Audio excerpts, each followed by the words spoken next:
Hello and welcome.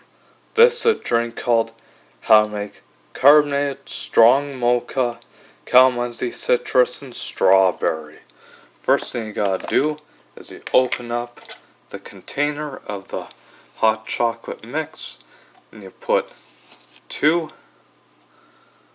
spoons, which is teaspoons, of hot chocolate mix, and you put into this mug.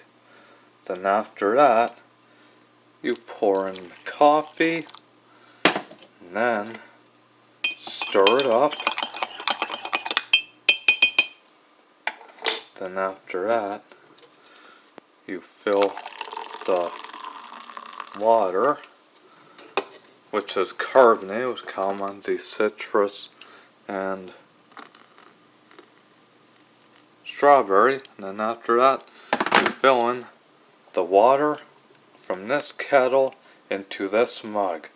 And there you go, folks. Here is your carbonated strong mocha, calamansi, citrus, and strawberry. Enjoy it, folks, and thank you for watching. Peace and cheers, and also have a good summer. Thank you.